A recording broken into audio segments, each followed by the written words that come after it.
Coming up in this week's episode, we're talking about the return of the Premier League football. Our teams, Villa and Chelsea, went head-to-head this weekend, so who got the early bragging rights? We also look at the problems at Arsenal. Liam has some new features and the wonders of what return, so let's get started.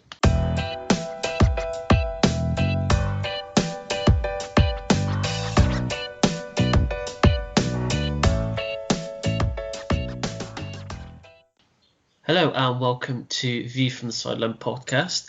It's Chris here and Liam is back. Hello, Liam. Hi, Chris. How are you doing? I'm very good, thank you. Yourself? Yeah, thought you might be. Not so good. Not so good at the minute, but I'm just glad football's back. Yeah, me too. We've got a few new things this week that Liam's going to bring in. Liam, do you just want to go through those? Unfortunately, Pete's not doing the podcast with us anymore, so I thought I'd step in and fill the void with a teaser of my own for Chris every week. So we'll be talking more about that in a minute. And I've also been scouring the depths of the internet and all the football books I had when I was a kid to look for a few interesting stories from the footballing world, past and present. So I'll be bringing you one of those later. So yeah, we look forward to that. I'm not sure I'm looking forward to the teaser, but I'm looking forward to the story anyway. You'll be all right. You'll be all right, mate. So obviously we're going to start with your teaser, Liam. So take it away. Straight in at the deep end. Straight in. Okay, so this week I thought I've gone fairly middle of the road just to gauge where you are. So what I want you to do, Chris, I want you to put these 5 strikers in order of Premier League appearances. So your 5 strikers are Kevin Davis, Jermaine Defoe, Emile Heskey, Wayne Rooney, and Alan Shearer. And I want you to put those in order of Premier League appearances. So I can hear you making notes. That's just writing their names down. Do you want their names again? I've got Kevin Davis, Jermaine Defoe, Heskey, Rooney, and Shearer.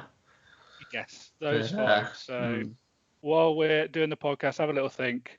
And then at the end, see if you can put them in order of Premier League appearances. Kevin Davies seems a strange one, but it seems a strange one for a good reason that he's probably not bottom of that list. So I'll have to think about that one. But we're going to do the teaser answer just before we leave the podcast.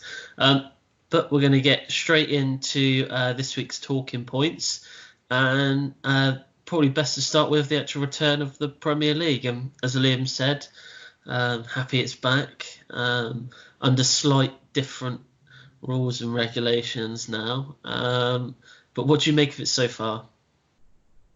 It's been a mixture of happiness that football is back and exasperation at being a Villa fan. And the games that I've picked to watch live have been really dull. So I watched the Liverpool game last night, 0-0. I watched Villa's first game back, 0-0. I watched some of Spurs Man United. I think I watched the first half of that, which was 0-0. I basically haven't seen many goals apart from Chelsea goals.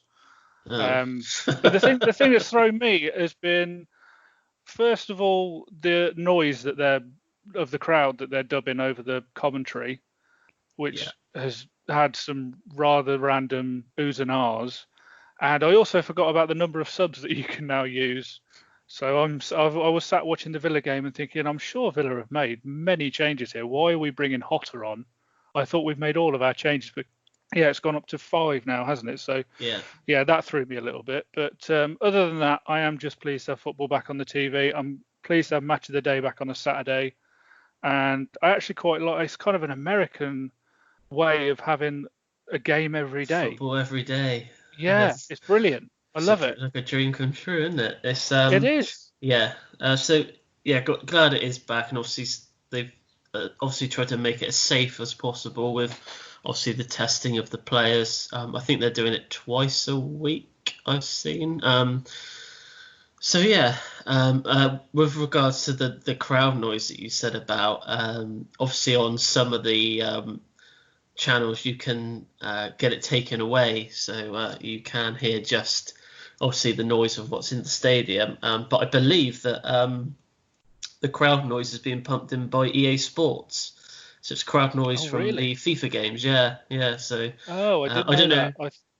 I didn't know how they Yeah, did it, to be honest. yeah. I'm not sure how it works with because whenever a player takes a shot, it kind of goes ooh like about sort of a second, 2 seconds later. So I'm not sure if there's a guy there just pressing buttons to make different noises. I'm not too sure, but um, obviously looking at the league table, I think we're both agreed that the winners have already been decided.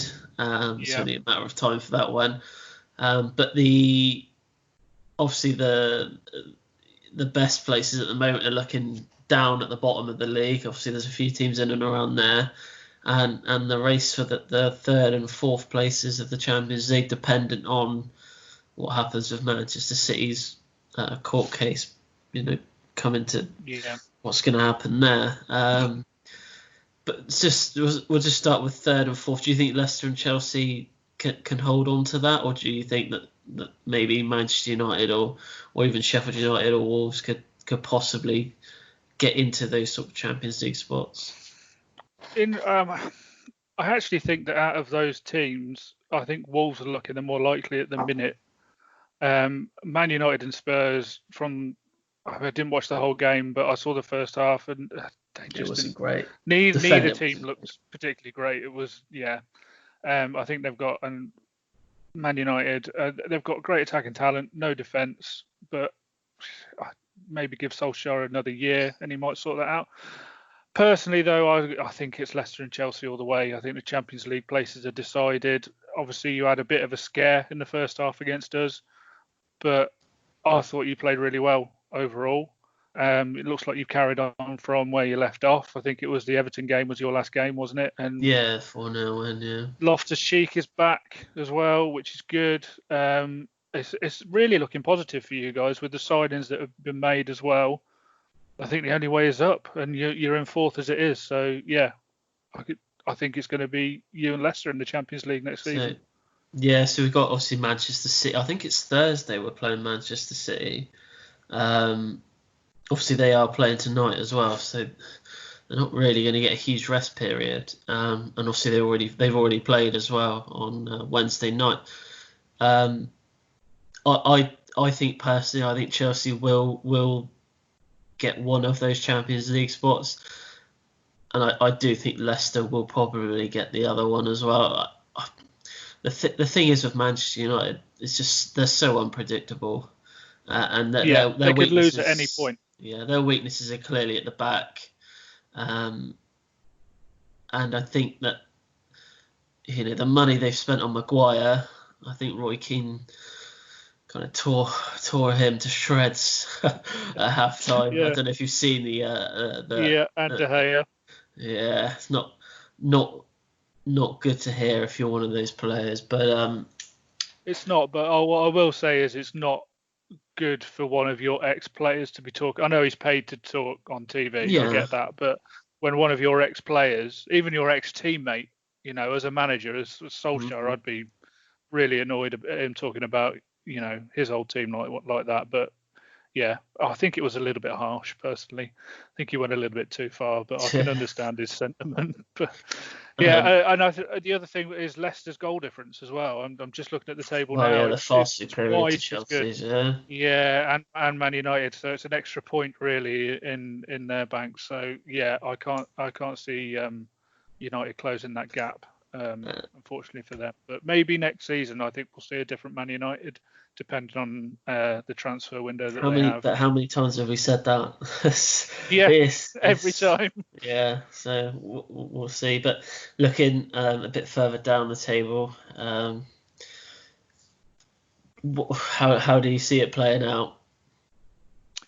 At the bottom, I think at the moment, form-wise and points-wise, it's looking like Villa and Norwich are down, I would say. Looking at the attitude of some of our players in the two games that we've had so far, there doesn't seem to be much in the way of fight. I think they mentioned it on Match of the Day, closing down and just willingness to try and pressurise the ball it's non-existent. And I think Norwich have been cut adrift already. So I think it's going to be one of three teams to fill that final relegation spot. It's going to be Watford, West Ham or Bournemouth. And I have to say, after watching Bournemouth, I think it was on Friday, I haven't watched much of Bournemouth, but it was the first game I've seen 90 minutes of them for a long time, but they did not look confident at all. They did not look a good side. So I think they're probably the ones that are going to be favourites to go down at the minute. Yeah, I'd have to agree with you there. I think, unfortunately for you, Villa being one of those teams, but I can't see Norwich clawing anything back now.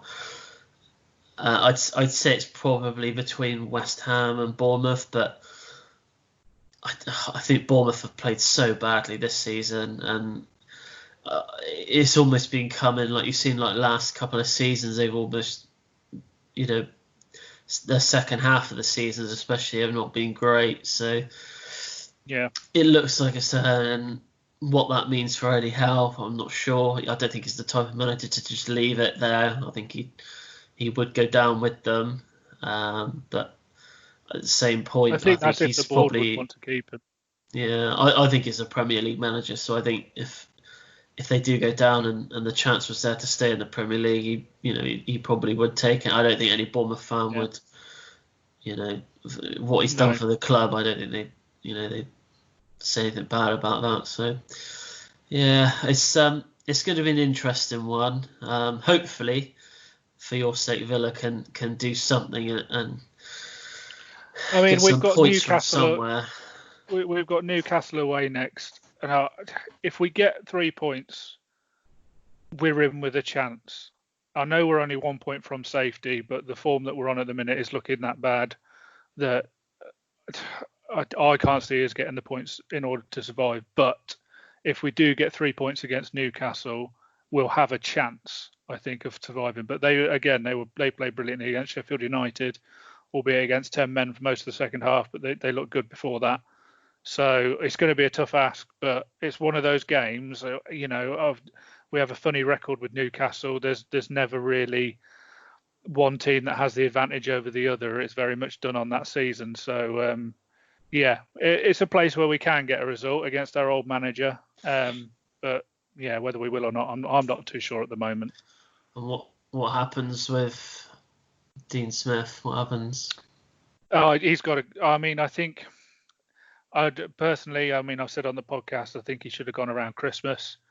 We've given him the chance to keep us up, which he's earned because he got us up there in the first place, so fair enough. But I think if we go down, I don't see a reason why the board would want to keep him around. I think we're apparently quite rich, and we've spent a lot of money this summer. It'll be interesting to know what kind of parachute payments we're getting if we do go down. But I think they'll want to... Maybe, I don't know whether bringing in an established championship manager will work, or whether they're going to go along the Newcastle front of getting someone big in to say, right, we're just going to have 1 year in the championship. We're going to absolutely smash it, throw everything at it, and try and get back up. I think that's what they will do. I don't know whether that's a good idea, but I can't see Smith staying after this season. I really can't. Look no further than your assistant. That's all I'm saying. He's there, mate. Yeah, why not? Why not give Terry a chance? Why not bring in someone experienced as an assistant manager? Harry Redknapp's not doing anything, and he's obviously got the link with Lampard and Terry. Why not bring him in just for a year? Just say have an assistant manager for a job for a year, show Terry the ropes, and then maybe get us back up. Who knows? I don't know, but I can't see Smith staying if we go down. No. So, well, we'll carry on with the Villa theme here and talk about yesterday's game. Obviously, your team versus my team. I know you've probably got a few things to say, but I'll just quickly say I thought your defending first half was pretty good. 11 defenders on the pitch at once probably helps. Yeah. The numerous occasions I counted at least every single one of your players inside the box or just around the box at some point. And that showed obviously in the possession stats. But, credit to you when you did get that one chance, you took it, and obviously he's taken it quite well considering the first attempt he probably wasn't expecting to get another go at it. So fair play. Second half though, it did go a little bit wrong for you. Just a I'm, little not, I'm not sure whether we kicked it up a gear or you just got tired. I couldn't tell. But I thought throughout the game, I thought Chelsea dominated it, and I think deservedly did win the game. But you might have a difference of opinion with that. No, you deserve to win it. I thought actually Chelsea played really well. I thought Mount had a brilliant game. I thought Pulisic looked great when he came on as well. I think he made a big difference. And you're right. I think we did get tired in the second half, but I think mostly it. I mean, I don't think you had to necessarily kick it up a gear because you were that dominant at times. Um, so I just think it was a case of keep plugging away, and you were going to break through eventually.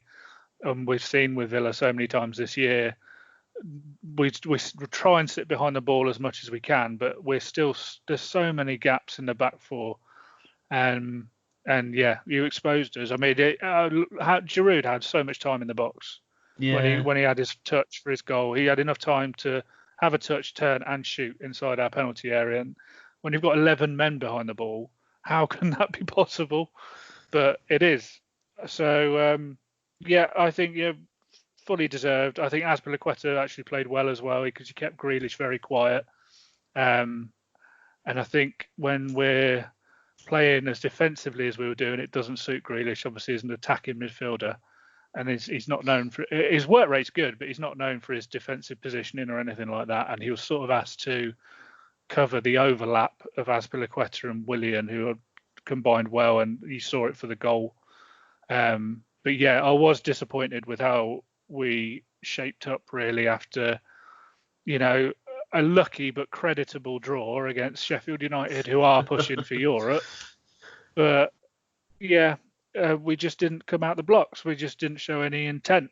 And yeah, we did get a bit of a fortunate goal, but I think that was one of only, I don't know, two chances. Maybe the free kick at the end would count as a chance, but yeah, it was only that and Hotter within the last cool, 5 minutes that really threatened you. That was it. that was quite close to that. No, that's Yeah, I mean, I'm just looking at wide. that thinking we could have got a result if that had gone in. We could have got a Yeah, draw out of it, but we didn't deserve to be honest. We didn't deserve to at all. it's yeah, it was. I thought throughout the game, Kante I thought played really well. He was obviously sitting Yeah, in front of the defence yesterday as well, which is obviously where he is most comfortable in playing, which meant that Loftus-Cheek and Mount, they were kind of working, I'd say, down sort of the left-hand side. I thought they did quite well together. So yeah, we'll wait and see what happens with Chelsea. Obviously, they got Werner coming in. Where that leaves Abraham, I'm not too sure at the moment, but I wouldn't see us changing tactics just to get another striker into the team. So it's going to be interesting. it Um, is. I think obviously Werner's a class striker, but I do feel a bit sorry for Abraham if he yeah, is going to be replaced. But I can't see you playing with two up front, so no. I don't So know. I we'll mean, I think the reason he rejected Liverpool was because he didn't want to sit on the bench for a bit. I think Liverpool were after him to cover Salah when they went to the African nations, yeah. and he wasn't willing to sit and wait on the bench. So I can only assume Lampard has said you won't be sitting on the bench if you come to us. So where he fits in, I don't know. Where would you like to see him, Chris? Would you, as a Chelsea fan, do you want to see Abraham or It's do you want to see the it's new striker? it's yeah. This is a tough one. Abraham is a very, very good striker, and he's scored a lot of goals. Without some of his goals this season, we wouldn't be anywhere near where we are now. I'd say he has tendencies to drift out of games very easily, but he has scored, like I said, he has scored some very important goals for us this season. I'm torn. I'm really torn on the whole thing. So there were games for Villa last year when he was playing where I don't think I heard his name mentioned for maybe the first hour, Yeah, and then all of a sudden a ball would drop in the box and he'd score. And it says he scored a lot, obviously, for you this year. He scored a lot for us last year, but is he having games like that where he disappears and then all of a sudden it's a chance and a goal and he's got you back in it without actually playing well? I mean, is Werner going to give you that bit different? I think Werner gives you pace, but then he doesn't give you height. But then you see the goals he's scoring in the Bundesliga at the moment. If he can bring that if he can bring that into the Premier League, I think finally we might have bought, other than Drogba and Costa, we might have actually bought a striker that's well worth. Yeah. The money. I personally feel that we've probably got a bit of a bargain for him. Absolutely, I think you have. Yeah. It's very surprising that other teams weren't as, putting the money forward for him. But it's going to be one of those we have to wait and see what the plan is. I'm sure Lampard's spoken to Tammy Abraham about what he sees happening. But poor Giroud. Fair choice. Yeah, does this mean Giroud is out? Yeah. Yeah, he's definitely staying because he signed a contract for another year. So it means Batshuayi is finally going to be going, I would have thought. Oh, I keep forgetting that he's still with you. Yes, Yeah. he is still there. Yeah. Okay, so we'll move on to a team that have got bigger problems, and that is Arsenal. I don't really know where to start here. Absolutely. I've seen both games that they've played so far since the restart, and they're just so unmotivated. They've had time off to obviously put things into perspective of what they want to happen for the club, and it just looks like something is not clicking right. Whether it's the manager, whether it's the tactics, the players. They just look so unmotivated to play for him or play for the club. You got players like Aubameyang saying that he's going to make the biggest decision of his life, which is likely to leave the club. It just seems so odd, and their biggest problem. It's been their biggest problem for years. Is their defence. One man in particular, which pains me to say this, because being a two-time Chelsea player that he was, David Luiz. Look, we're not going to kid ourselves. He is prone to a mistake. He did it at Chelsea a few times. On his day and when he's focused, he's a great defender. But when it feels like he doesn't have the motivation to play for a club, like he did at both times at the end of his Chelsea careers, he wasn't the best defender in the world. And I think, if anything, it's highlighted more in that Man City game with him coming off the bench. This is before Arteta had already explained why he was on the bench, because they don't know what's happening with him. To make a mistake and then to get yourself sent off is just... and it wasn't even like a discreet penalty either. And he's done it at least once already this season where he's pulled someone back. I think he's lost the pace, hasn't he? I mean, he was never a lightning quick defender, but he just seems like he's about 3 yards behind everyone else at the minute. I don't know what is going on. I don't know what is going on with him. It's just crazy to think that he can play that bad. I just don't understand it. It must be so frustrating for an Arsenal supporter to witness his performances. Right, he's been shocking pretty much all season, really, hasn't he? It's not. Yeah. Oh yeah. It's not new. So do you think that they? I saw someone mention this on Twitter, and I can't remember the person's name, saying that they should have always gone for Gary Cahill over David Luiz if they had the choice. Obviously, both players were pretty much out of contract. What would be your feeling on that opinion? Because I don't think they should have gone for either, to be honest. I tend to agree in more of they probably should have gone for Cahill over David Luiz if they had the opportunity to. If the choice was just those two, then yes, because you know what you're getting with Cahill. I think he's more consistent. I think he makes less errors, although he's not completely error-free.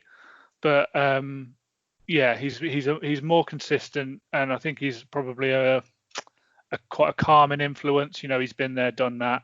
Whereas David Luiz, as we know, is quite an extrovert, makes mistakes, and he always tries something a little bit more extravagant. But at the end of the day, this is Arsenal. Why are they looking at buying?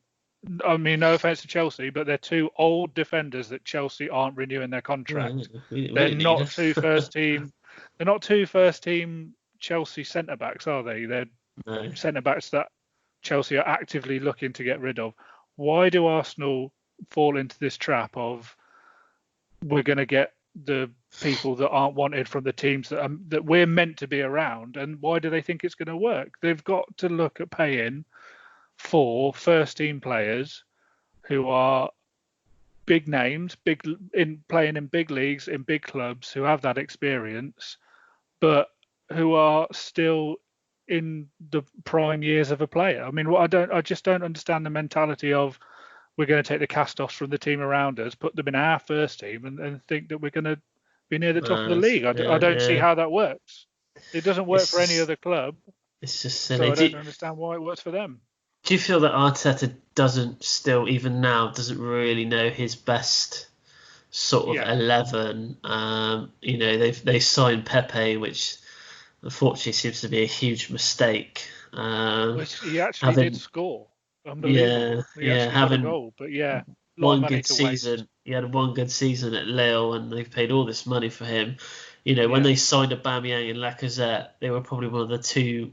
Well, you'd probably say in the top 10 of strikers at that time. They were probably up there. Yep. And it just doesn't seem to click for them. But then you got players like Saka, really exciting young player. But I don't think they even know where to play this guy. He's played right back, left wing, and centre mid this season.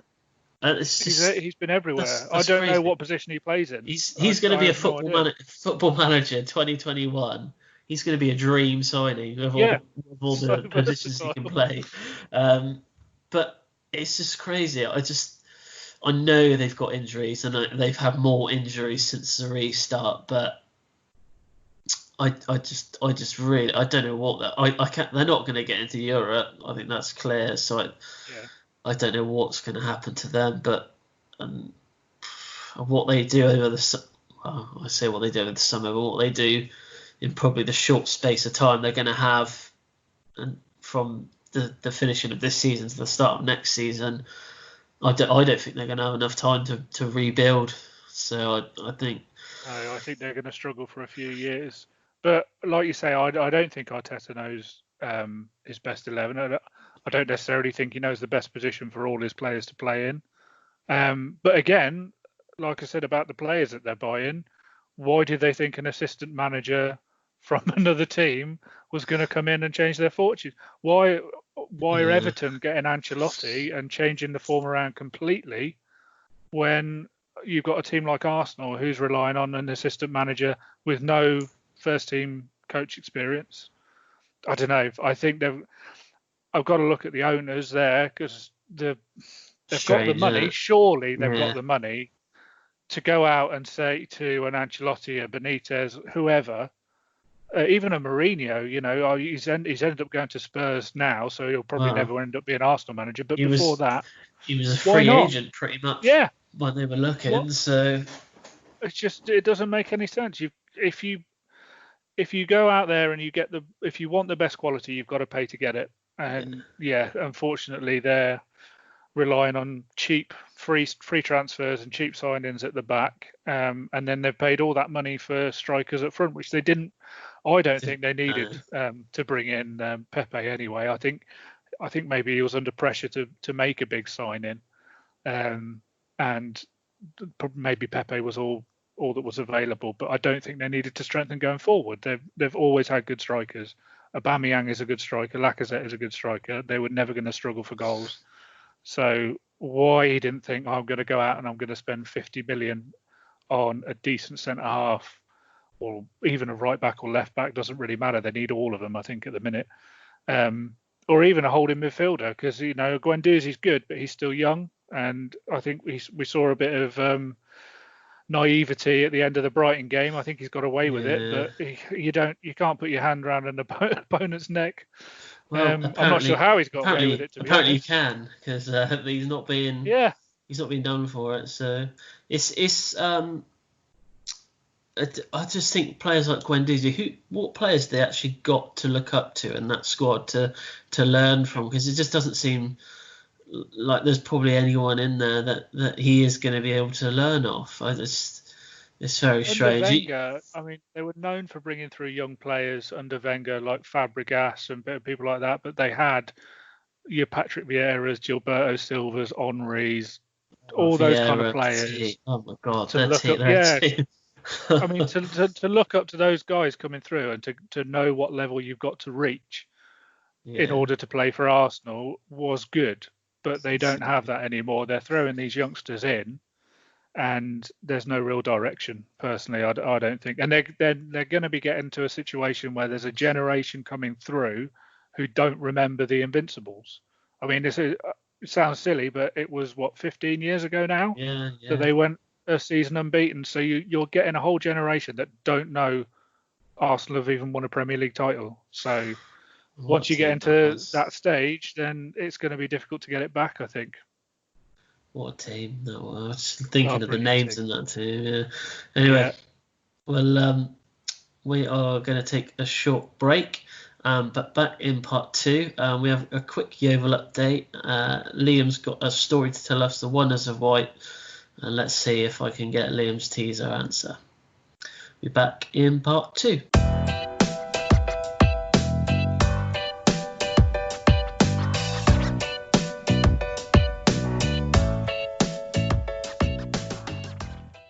Hello and welcome back to part 2 of this week's episode.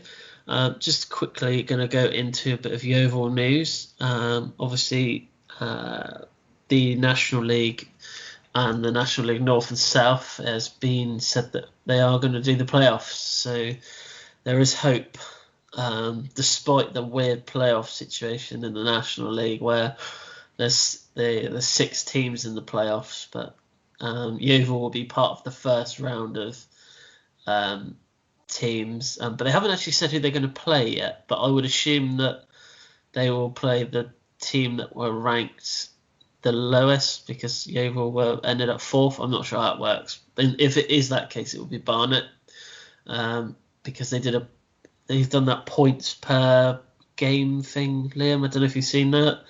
But Barnet were 11th and they had 3 games in hand, so they've actually managed to slip into the playoffs.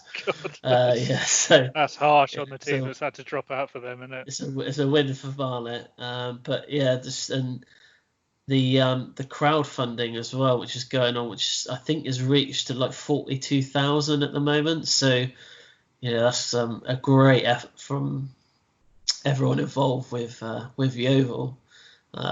That's a huge amount of money raised for quite a small club. So that's brilliant news for them. And obviously playoff preparations will resume. So yeah, looking good. So we're now going to go into another new feature that Liam's got, and it's story time. So Liam, what have you got this week? Well, this week we're going to go back in time to April the 18th, 1960. We find ourselves in Denmark, Chris. We're in Denmark. We're in a match between 2 local sides, Ebeltoft and Norwich. I hope I've pronounced them properly. They're in the 4th division of Danish football. Okay. Yeah. Picture the scene.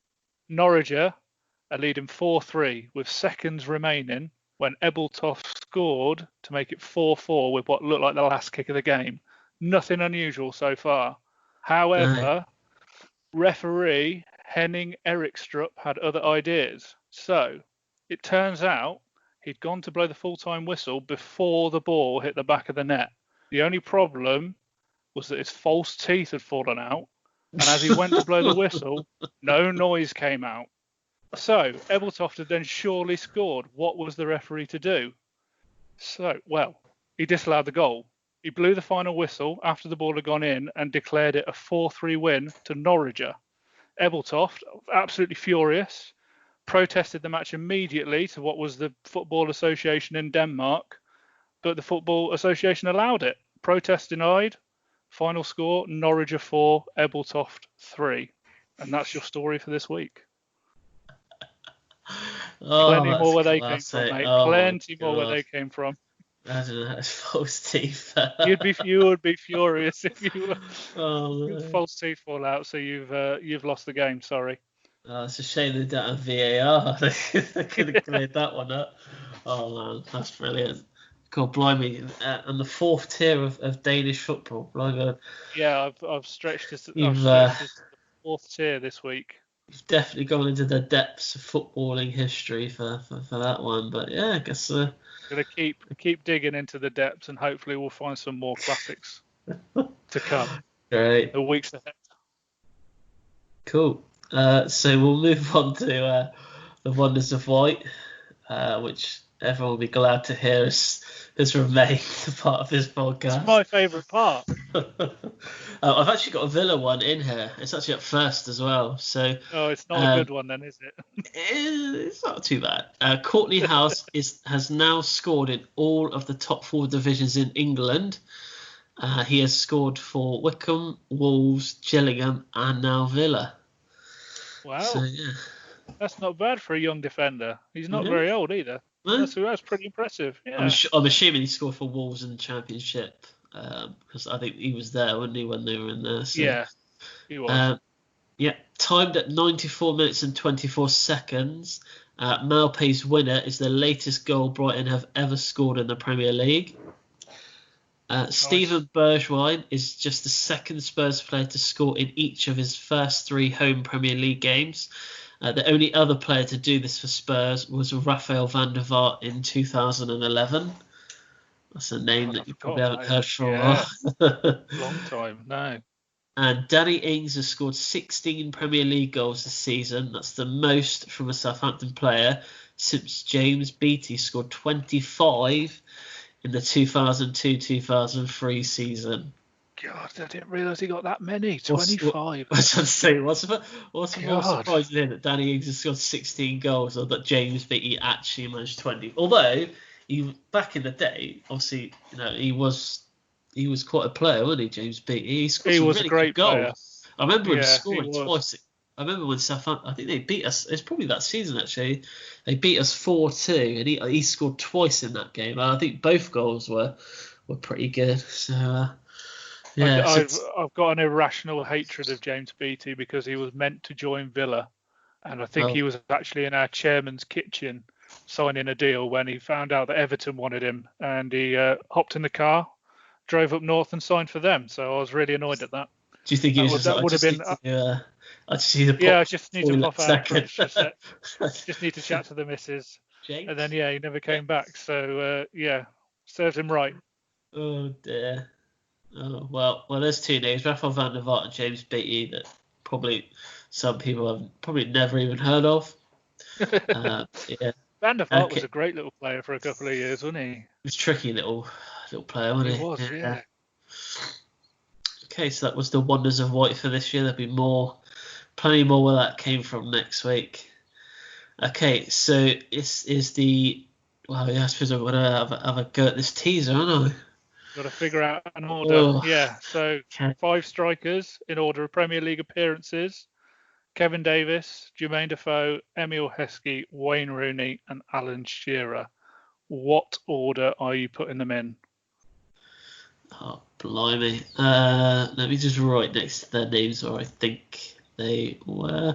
This is really tricky because I still think Kevin Davis... I don't know. I feel that's either a trick or I'm going to look really stupid. Right, I think I've got... this is really hard. Talk me through your thought process. What you think? My thought process is that I think Davis is probably not...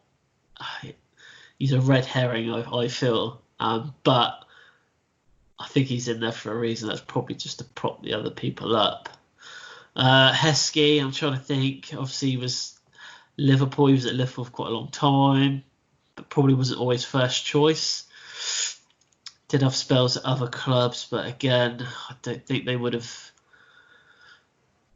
if this was goals, this would have been a lot easier. Defoe, I think Yeah, Defoe because Heskey never scored. That's why. Defoe is probably quite deceiving because although it probably doesn't look like it, he probably has played quite a substantial amount. I think Rooney's played quite a lot considering he started when he was about 16 or 17. Shearer again, probably. Okay, right. I'll go from fifth upwards. Okay, so Okay. fifth, I'll put Davies. Fourth, I've put Heskey. Third, Defoe. Shearer second, and Rooney first. Well, I can tell you that it is more difficult than I thought because you have 0 out of 5 Oh my on that god! one. Sorry, mate. I will take you through them. So, in fifth place is Alan Shearer with 441 appearances. I think that's because he might have played in the first division before the Premier League. I want to say. So maybe a few of his appearances would have gone in the early days of Southampton into the first division. Fourth is Kevin Davis with 444 appearances. And I think like the reason I threw him in was because he was actually quite old when he retired, and he was obviously he was meant to be like a teenage wonder kid when he first came on the scene. But I didn't realise that he played so many games in the Premier League. I thought he'd maybe spent a bit of time out of it, but there we go.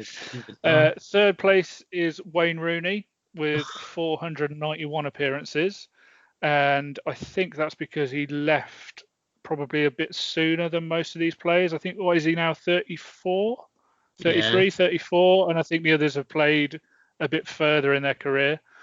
Second is Jermaine Defoe with 496 appearances, obviously still playing. And Emil Heskey was top with 516 appearances. So, yeah, I mean, he was quite old when he came to Villa, but he obviously had Leicester, Liverpool, Birmingham. He played a lot for Wigan as well. I can't remember who he left us for now. I think he maybe went to the A-League or something like that. But yeah, so 516 appearances for Emil Heskey. And I'm going to go out on a limb and say he's probably scored the least goals out of those 5 people. I said goals-wise, I probably would have been all right. But, well, that truly has ruined my reputation. Sorry, I'll make it easier for you next week, mate. And to be fair, it was quite good to know. I was surprised about Shearer. I wasn't surprised about Defoe, to be honest. I knew he'd. I'm just surprised Heskey.